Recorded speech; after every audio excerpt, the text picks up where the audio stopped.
The rain had been falling since sundown, steady and indifferent, the kind that soaked through brick and memory alike.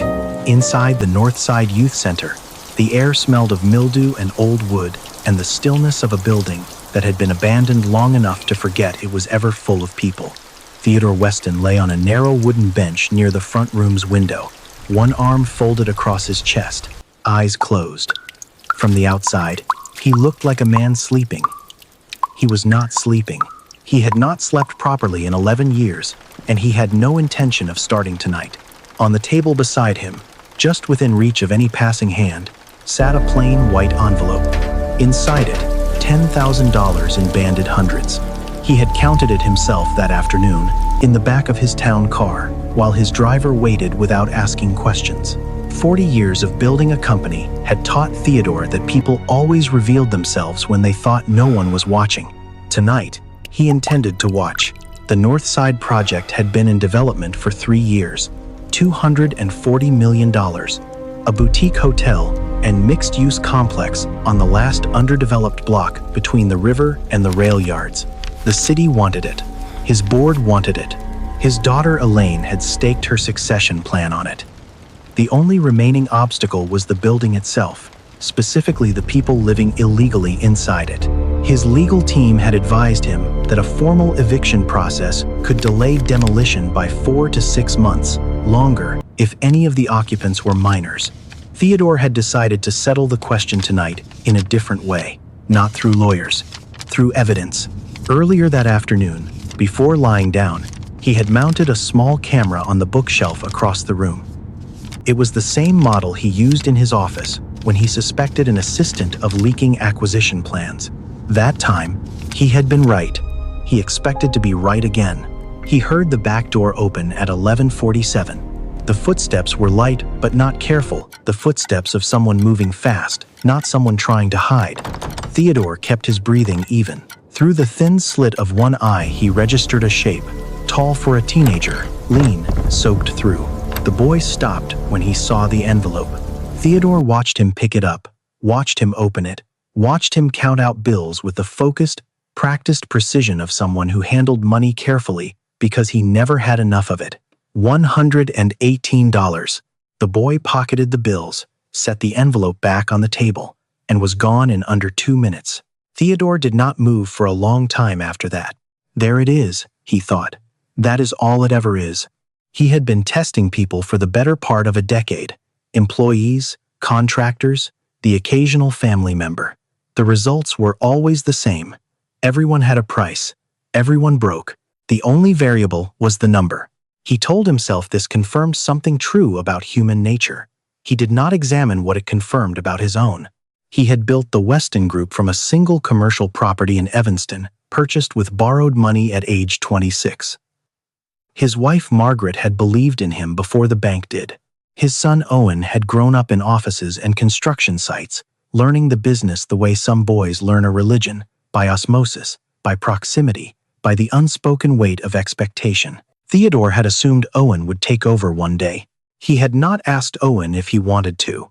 Owen left a handwritten note on Theodore's desk on a Tuesday morning in November, 12 years ago. Theodore had been in a board meeting. By the time he returned to his office, Owen was already gone, not from the building, but from everything. He was 29 years old. Theodore had never opened the note. He had carried it in the inside pocket of his coat for 12 years, sealed in its original envelope, because opening it would make it real in a way that he had decided, on the morning of the funeral, he could not survive. He had sold Owen's apartment 3 months later. He had kept working. He had built the company into something Owen would never see. Elaine had stepped into the space her brother left, not because she was asked, but because the alternative was watching their father disappear into the business entirely. She was efficient and unsentimental and very good at the work, and Theodore had transferred to her the same set of expectations he had once carried for Owen without ever asking himself if the pattern might repeat. He did not think about any of this consciously as he lay on the bench in the dark. He thought about it the way a man thinks about a wound he has learned not to touch, aware of it always, examining it never. At 3:45 in the morning, the back door opened again. Theodore heard the footsteps stop. heard the sound of something being said on the table.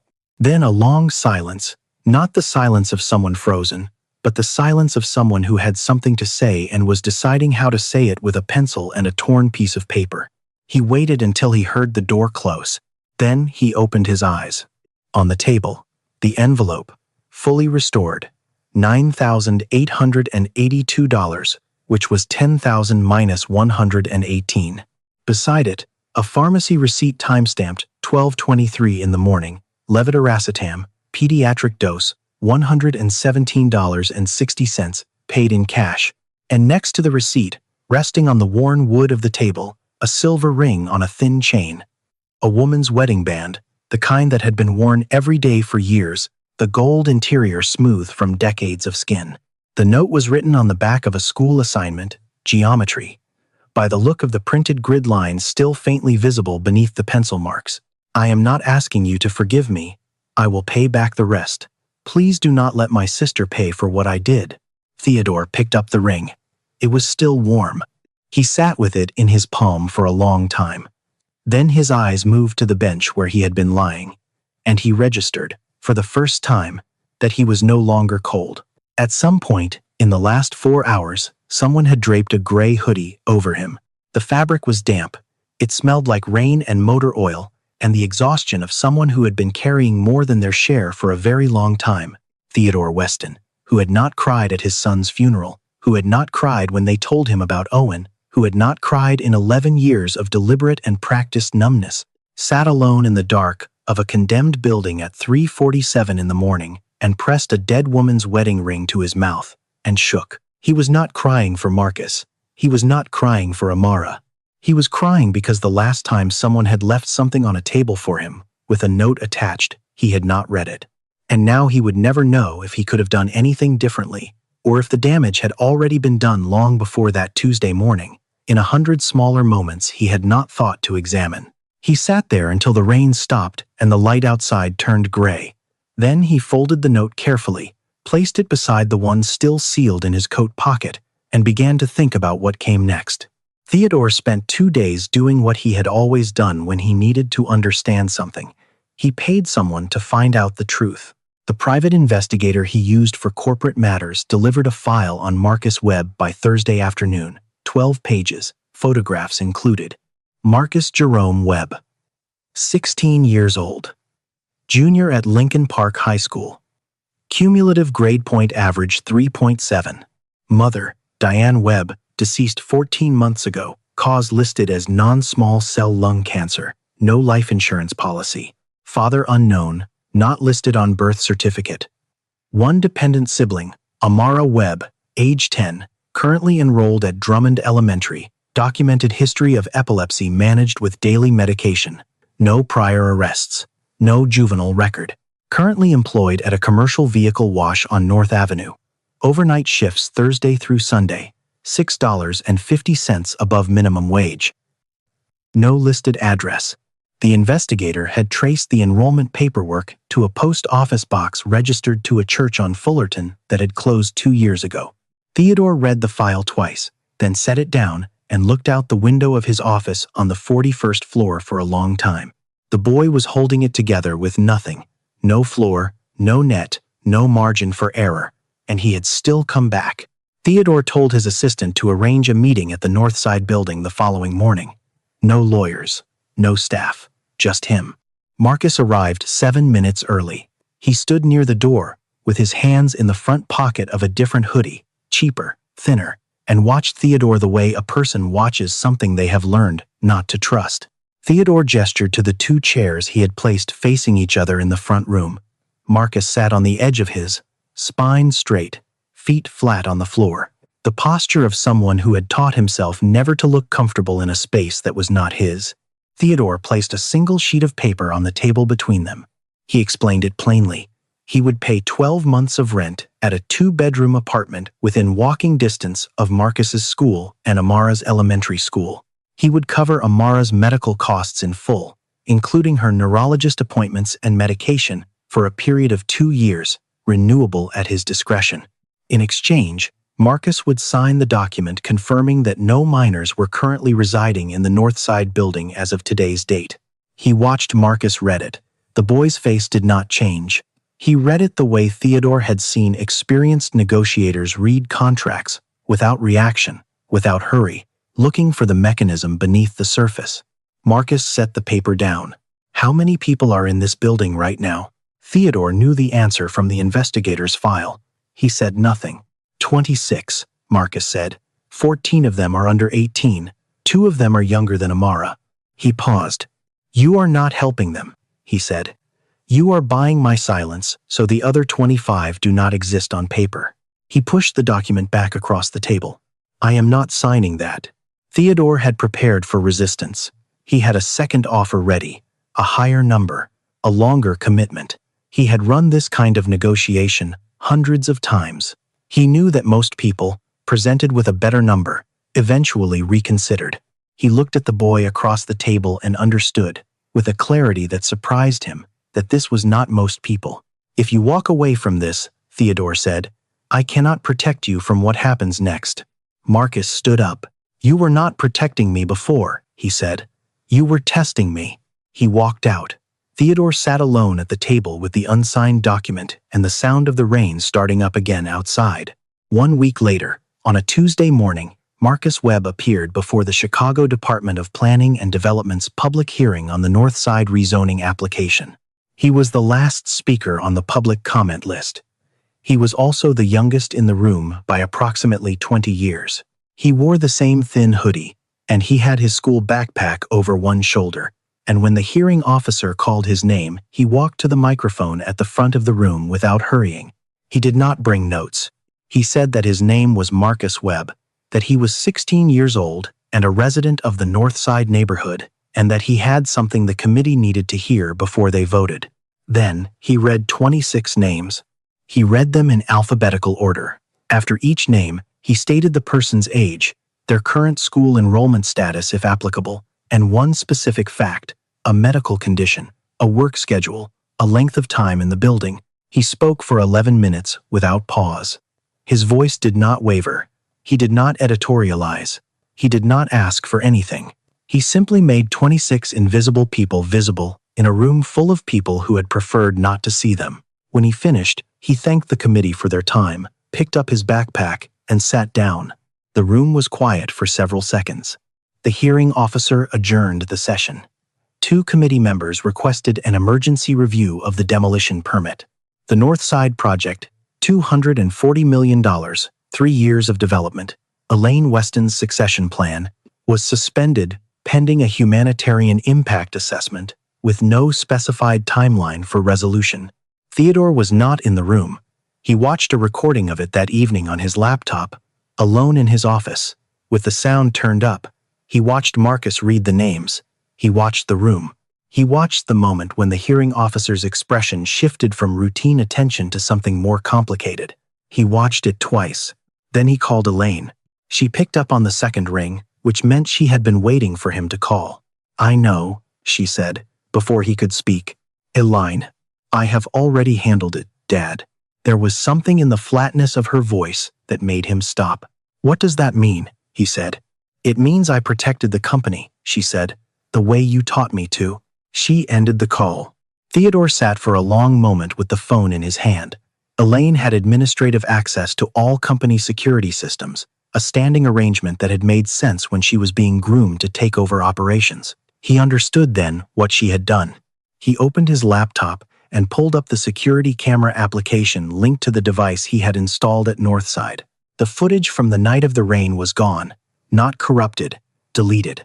What Elaine did not know was that Theodore had set the device to make a local backup automatically to a hard drive in his desk drawer. He had done this out of habit, the same instinct that had made him keep 2 copies of every important document for 4 decades. He opened the drawer.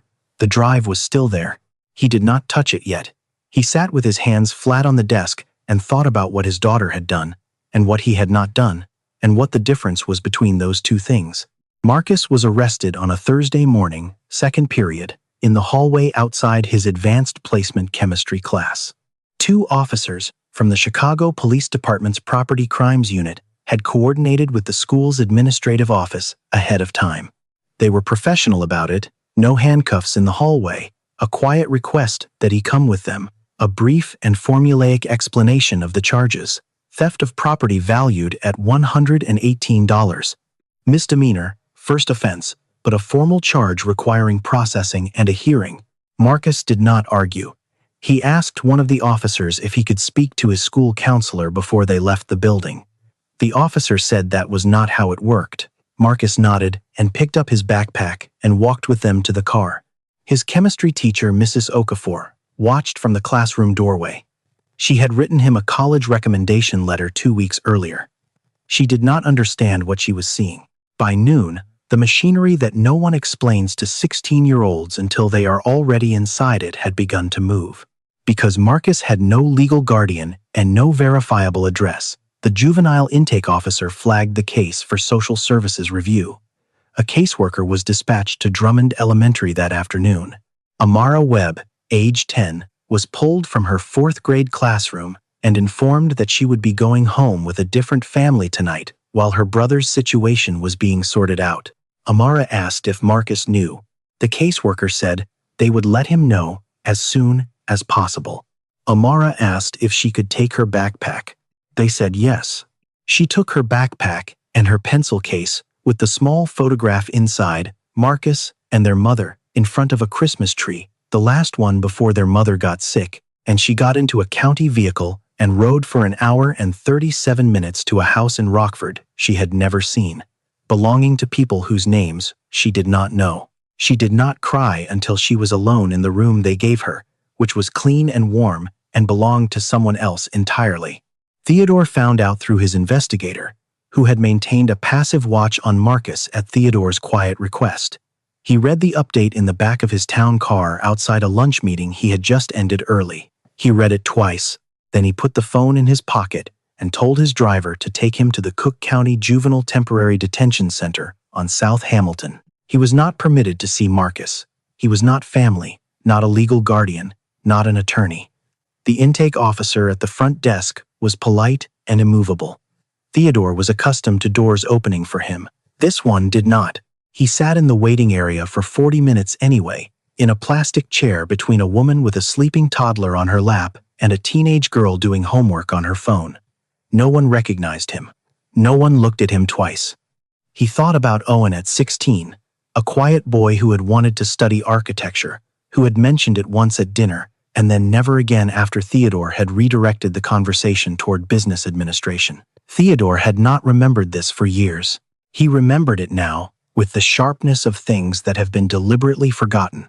He drove back to his office and called Elaine. "You knew they would take the girl," he said. A pause. Not a guilty pause, a measuring one. "I knew it was a possible outcome," Elaine said. "The charge stands on its own merits. He took money that was not his. He brought it back. We do not have footage of that." "Yes, we do," Theodore said. "I have a local backup on the hard drive in my desk drawer." Another pause, longer this time. "Dad," her voice shifted into something careful, almost gentle, which was more unsettling than anger would have been. "Think about what you are saying. If you introduce that footage now, you are admitting that you staged the entire situation. You put the money there. You set a trap in a building you own, and a minor walked into it. Do you understand what that does to the company? To the project? To everything we have built? I understand what it does to the boy," Theodore said. "He made a choice. He made the only choice available to him," Theodore said. "Because I made sure that was the only choice." Elaine was quiet. "The board will not allow it," she said finally. "If you move against this, they will invoke the incapacity clause. You will lose your seat, your voting rights, everything. The company I have spent 20 years building with you becomes something you have no voice in. Is that what you want?" Theodore did not answer immediately. "I will call you back," he said. He did not call her back. Marcus's court-appointed attorney was a 28-year-old public defender named Daniel Castillo, who handled 43 active cases and met with Marcus for the first time in a small conference room at the detention center on a Friday afternoon, 41 hours after the arrest. He explained the situation plainly, which Marcus appreciated. The charge was a Class A misdemeanor. First offense, no prior record, strong academic standing, all mitigating factors. The prosecutor had offered a plea arrangement, community service, 160 hours, no incarceration, no fines. The downside was the juvenile record, which would be sealed at 18, but which, in the interim, would automatically disqualify Marcus from any petition for legal guardianship of Amara for a minimum of 3 years under Illinois Family Court guidelines. Mr. Castillo spread his hands on the table. He was not unsympathetic. He was also realistic. "If we fight it," he said, "we go to a hearing. The prosecution enters the video. You took the money. That part is documented. Your return of the money is not documented, at least not by anything the prosecution is required to present. Best case, we get a sympathetic judge and the charge is reduced. Worst case, the hearing takes 4 to 6 months. Amara stays in foster placement the entire time, and you are still looking at the same record outcome." Marcus stared at the table for a long moment. "What happens to Amara if I take the plea?" "She stays in foster placement in Rockford until a long-term arrangement is made. With an active juvenile record, you would not be eligible to petition for guardianship for at least 3 years. She would likely be moved into a more permanent placement in that time." Marcus was quiet for a while. "And if someone produced the return footage?" he said. "Someone outside my attorney." Mr. Castillo looked at him carefully. "That would change things significantly. It goes to intent and full restitution. Combined with your record and circumstances, the prosecution would almost certainly withdraw." Marcus said nothing else. He folded his hands on the table and looked at the wall. Theodore came on Sunday afternoon, having arranged the visit through Mr. Castillo, who had agreed to be present in the capacity of legal counsel and had cleared Theodore as a potential witness. He brought the hard drive in his jacket pocket and the hoodie Marcus had left him, freshly laundered, folded in a paper bag. They sat across from each other in a small conference room under fluorescent light. Theodore put the paper bag on the table. Marcus looked at it without touching it. Theodore said he had the footage. He said he was prepared to submit it to the court and to the hearing officer at the planning department. He said he understood what that would cost him and that he had decided it did not matter. He said he was sorry. Marcus looked at him for a long time. Then he reached across and picked up the paper bag. He looked inside. He took the hoodie out, held it for a moment, and then set it back on the table between them, not returned to Theodore, but placed in the neutral space between them, equidistant from both. "You put out a trap," Marcus said. "I was a 16-year-old kid with a sick little sister and an empty medicine bottle, and I walked into it. You filmed it. Then your daughter used the film to put me in here." He paused. "And now you want to feel better about that by fixing it." "I am not trying to feel better," Theodore said. "Then what are you trying to do?" Theodore did not answer right away. The honest answer was that he did not entirely know. He knew that the drive in his pocket was the only thing standing between this boy and 3 years of separation from his sister. He knew that using it would cost him the company and possibly Elaine. He knew that not using it had already cost Marcus something that could not be calculated in dollars. "I am trying to do the thing I did not do the last time someone needed me to," he said. Marcus looked at him. Something in the boy's face shifted, not softened, not forgiven, but acknowledged. A slight recalibration, the way a person looks when they hear something true that does not change the facts, but changes the shape of them slightly. He pulled the hoodie back across the table to his side and folded it in his lap. Mr. Castillo glanced at the clock quietly. Theodore stood up. He kept the hard drive in his pocket. On his way out, he stopped at the door and turned back. "The ring," he said. "I still have it. It is yours." Marcus looked down at his hands, at the pale imprint on his finger where the chain had rested for 2 years before he gave it away in the middle of the night to a man he did not know, because it was the only thing of value he had. He did not respond. Theodore walked out into the gray November afternoon and sat in his car for a long time before telling his driver to go. That night, in a hotel room where he had been staying since the board had made clear his presence at company headquarters was no longer welcome, he took out the sealed envelope from his coat pocket. He held it for a long time. He had carried Owen's letter for 12 years without reading it. He had told himself it was because opening it would make the loss final. But sitting alone in that hotel room with the ring and the hard drive and the folded geometry paper all laid out on the nightstand before him, He understood for the first time that he had not opened it because he was afraid of what it would require of him if he did. He opened it. The letter was 2 pages, written on notebook paper in Owen's careful hand, precise and even. The letters well formed in the way of someone who had been taught that presentation mattered. He read it slowly. There was no accusation in it. That was what undid him, finally and completely. Not anger, not blame, but the quiet exhaustion of someone who had spent his entire life trying to be legible to a man who had already decided what he was reading. Owen wrote that he had loved his father. He wrote that he had tried, for a long time, to become the version of himself that his father could trust. He wrote that he had finally understood that the problem was not the version. It was the testing, that no matter what he did or how well he did it, there would always be another test, another threshold, another proof required, and that he was tired in a way that sleep could no longer fix. He ended the letter with a single line. I hope you find someone worth believing in before it is too late to believe. Theodore folded the letter along its original creases and placed it back in the envelope. He set it beside the silver ring and the geometry paper and the hard drive, 4 objects on a nightstand in a hotel room, the wreckage of 2 relationships, and the beginning, possibly, of something he did not have a name for yet. He reached for his phone and called his personal attorney. Patricia Ung had handled his affairs for 19 years and had long since stopped being surprised by anything he asked her. She listened to the full situation in silence on a phone call that lasted 45 minutes. When he finished, she was quiet for a moment.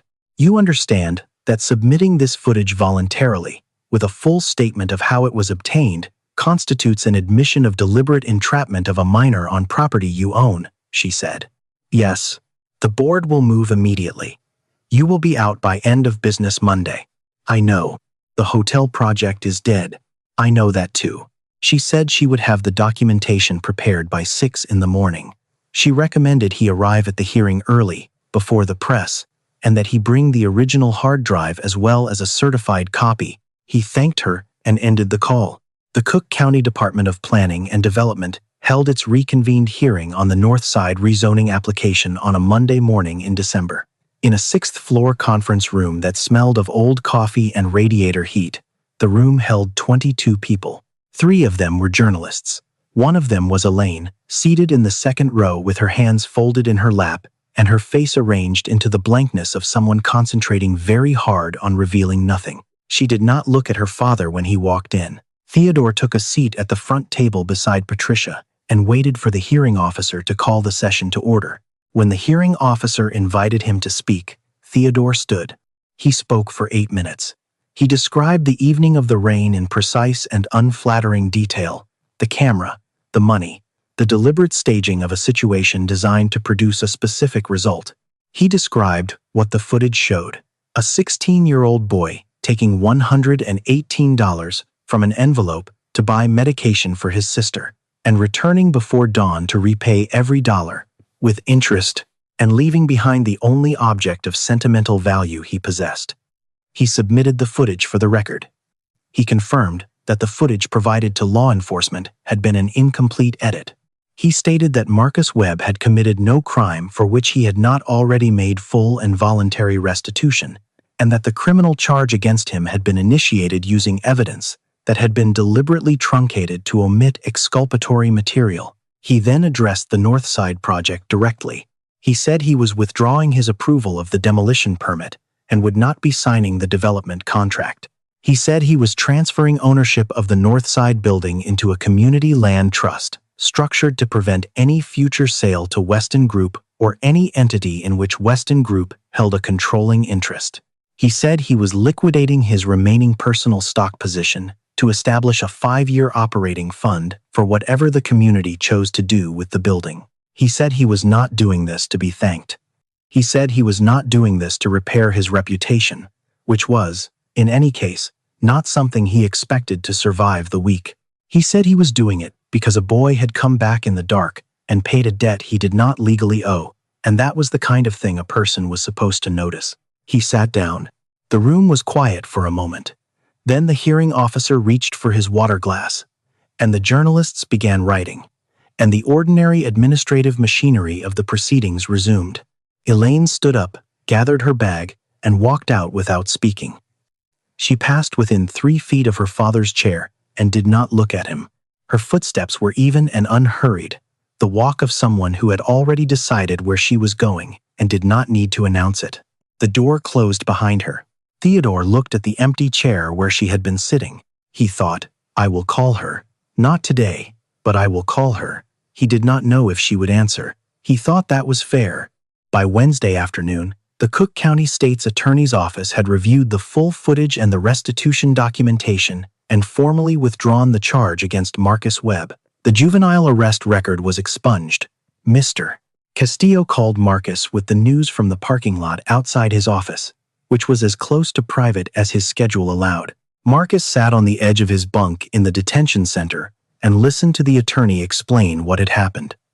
When Mr. Castillo finished, Marcus thanked him. He did not ask what had changed or who had done what.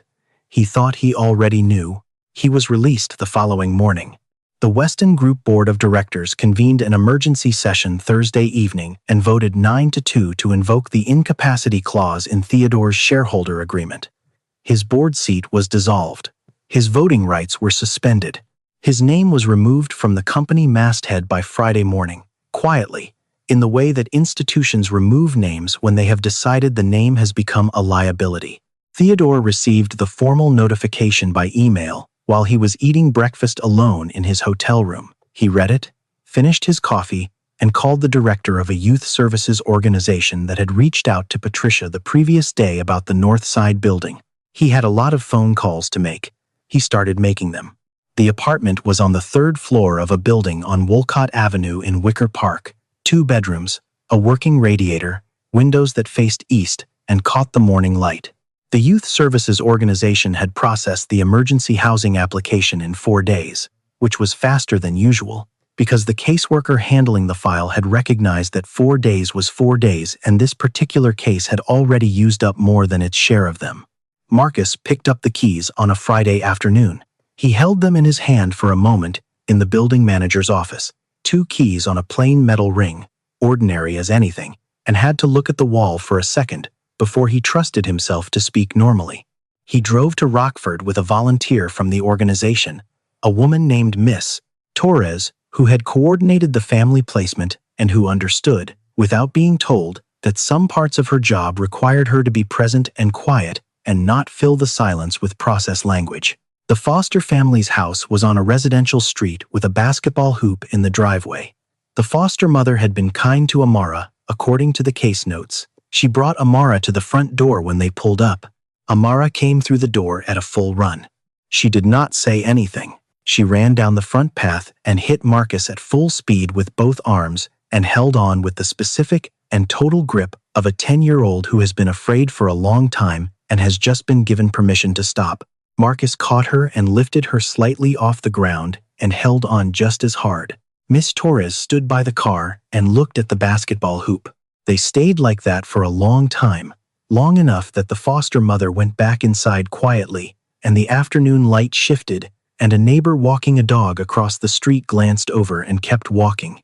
Marcus stood in the middle of a driveway in Rockford, Illinois, holding his sister, and let himself be still for the first time in longer than he could accurately calculate. When Amara finally loosened her grip enough to look at him, her face was wet and her eyes were searching his the way they did when she needed to verify something was actually true and not just something she was hoping. "Is it real?" she said. "Like actually real?" "It is real," Marcus said. She nodded, processing this with the focused seriousness she brought to most things. "Did you eat?" she said. "On the way here." "What did you have?" "Gas station sandwich." She made a face. "That is not food." "I know," he said.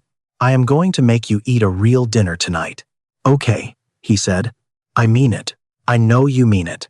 She took his hand and went back inside to get her things, and Marcus stood on the front step and breathed the cold December air, and thought that if he lived to be very old, he would still be able to feel the exact weight of those 2 keys on the metal ring in his jacket pocket. Northside Commons opened in the spring, on a Thursday morning that was cold but clear, with the kind of light that makes cities look like they might be worth the trouble. The building had been repainted. The boiler had been replaced. The community board, 7 people, None of them, Theodore Weston, had decided to keep the original name, modified, the word youth replaced with commons, because the space was for everyone and the community had voted on it. Theodore attended the opening. He stood near the back and watched the speeches and the ribbon cutting and the children from 3 different schools who had been brought over to see what their neighborhood had decided to do with a building it had almost lost. He did not speak. He was not introduced. Afterward, he went to the kitchen in the back and washed dishes for 2 hours while the morning program ran, because the volunteer coordinator had said they were short-staffed and he had said he knew how to wash dishes. This became his routine. Wednesday mornings and Saturday afternoons, he fixed what was broken and served what needed serving and answered to whatever people called him, which was mostly just sir, or excuse me, or nothing at all. He did not correct anyone. He did not expect recognition. On the days when he was tired or when the absence of the company he had built pressed on him in ways he had not anticipated, he showed up anyway, because showing up was the only thing he had found that required no permission and produced no test results. Elaine did not return his calls for 4 months. In April, she sent a text message, 3 sentences, no greeting, saying that she was taking the company in a new direction and that she hoped he was well. He wrote back that he was glad she had the company and that he hoped she was well too. She did not respond. He kept her number in his phone and did not stop hoping, because hope was apparently one of the things that survived the removal of everything else. On a Tuesday evening in November, 1 year almost exactly from the night of the rain, Marcus came into Northside Commons through the front door with his backpack over one shoulder and Amara, 1 step behind him, working through the logic of a math problem, aloud and gesturing with her pencil in a way that suggested the pencil was a necessary part of her thinking process. Theodore was at the back table, reassembling a chair that had lost a leg. He looked up when they came in. Marcus saw him and said something quietly to Amara, who took her math problem to a table near the window and continued working, satisfied. Marcus walked to the back table and set his backpack down on the floor and sat in the chair across from Theodore. He reached into the front pocket of his backpack and placed a white envelope on the table. "First paycheck from the electrician's apprenticeship," he said. "After taxes." Theodore put down the chair leg. $118, Marcus said. "I counted it 3 times. Theodore looked at the envelope. He looked at Marcus. "I do not want the money," he said. "I know," Marcus said. "I am not giving it to you because you need it." Theodore understood the distinction. He nodded slowly. He reached into the inside pocket of his jacket and withdrew a small object wrapped in a square of cloth. He set it on the table and unfolded the cloth. The silver ring on its thin chain lay in the center, catching the light from the overhead lamp. He placed it inside the white envelope with the $118, folded the envelope once, and slid it back across the table. Marcus looked at the envelope for a moment. Then he picked it up and opened it and took out the ring. He turned it over in his fingers, the smooth gold interior, the slight asymmetry where it had been worn on the same finger for many years. He held it the way you hold something you thought you had lost permanently, carefully, as if it might still be slightly unreal. He put the chain over his head and tucked the ring under his collar. Neither of them said anything for a moment. From across the room, Amara announced, without looking up, that she had solved the problem and that her method was more efficient than the one in the textbook and that she could prove it if anyone was interested. Marcus said that was great. She said she knew. Theodore picked up the chair leg and went back to work. Marcus pulled a textbook from his backpack, Electrical Theory, the cover worn from use, and opened it on the table and began to read, in the quiet and unpretentious way of someone who has found a place where he is neither tested nor required to perform, and has decided, for now, to stay. The light inside Northside Commons was warm and ordinary. Outside, the November wind moved through the street the way it always had, indifferent to everything beneath it, as it had been on the night of the rain a year ago and would be long after all of this was memory. Theodore fit the chair leg back into its socket and pressed until he heard it hold. He set the chair upright and tested its weight with both hands. It held.